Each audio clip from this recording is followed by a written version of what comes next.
নিতাই গৌর হরি বলে রাধে রাধে। মহাপ্রভু অশেষ কৃপা হোক আমাদের বৃন্দাবন সংঘের সমস্ত ভক্তবৃন্দের উপরে। আপনারা সবাই ভালো থাকুন। মানুষের জীবনের সব থেকে বড় কাজ হচ্ছে ভজন সাধন করা ভগবানের জন্য। আর ভজন সাধন করতে গেলে আমরা সবাই অভিমান শূন্য হতে হবে। যে অক্রোধ পরমানন্দ নিত্যানন্দ রায় অভিমান শূন্য হইয়া নগরে বেড়ায়। অভিমান শূন্য না হলে আমরা সব করতে পারবো, সঙ্গেও আসা যাওয়া হবে, কিন্তু আমরা ভজন করতে পারবো না।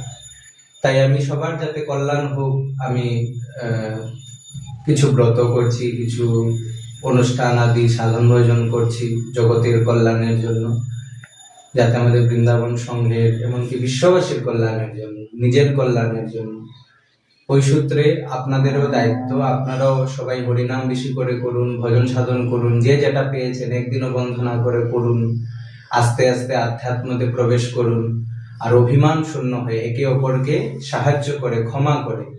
যখন একটি প্লেটের মধ্যে বা একটা ট্রের মধ্যে অনেকগুলো কাচের গ্লাস থাকে তখন একটু শব্দ হয়, একটা থাকলে হয় না।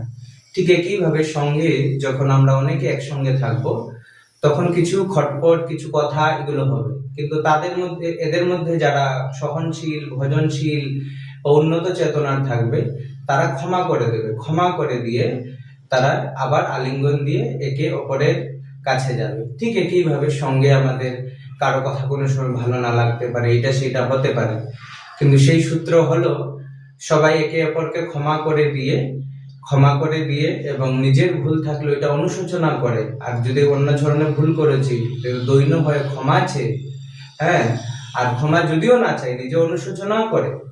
আমরা যাতে সমস্ত সঙ্গে যাই, একে অপরের কে প্রেম করি। সংঘটা দেখুন কারো ব্যক্তিগত নয়, এটা আমারও ব্যক্তিগত নয়, আপনারও ব্যক্তিগত নয়, কোনো ভক্তেরও ব্যক্তিগত নয়। এটা হচ্ছে মহাপ্রভুর পরিবার, মহাপ্রভুর সঙ্গ। মহাপ্রভুর সঙ্গে যাব। মহাপ্রভু তো আমাদেরকে গালি দেননি এসে, আর দিলে তো পরম ভাগ্য। মহাপ্রভু তো আমাদেরকে কিছু বলেননি। তো মহাপ্রভুর সঙ্গে যাব, কার বাড়িতে হচ্ছে, কি হচ্ছে, কে কি বললো, তখন তো বোঝা গেল সেই লোকের সঙ্গ, সেই লোকের বাড়ি। এরকম কি হয়? বুদ্ধিমান ব্যক্তি তো ভগবানের কাছে যায়, সঙ্গে যায়। সঙ্গ তো কারো ব্যক্তিগত হয় না। তাই ব্যক্তিগত মন খারাপ, মন কষাকষি এগুলোর জন্য কেউ যদি বলে সঙ্গে যাব না, ওইটা করবো না, সেটা করবো না, এটা একদম নির্বুদ্ধিতা। এটা বুদ্ধির অভাবে মানুষ বলে গো।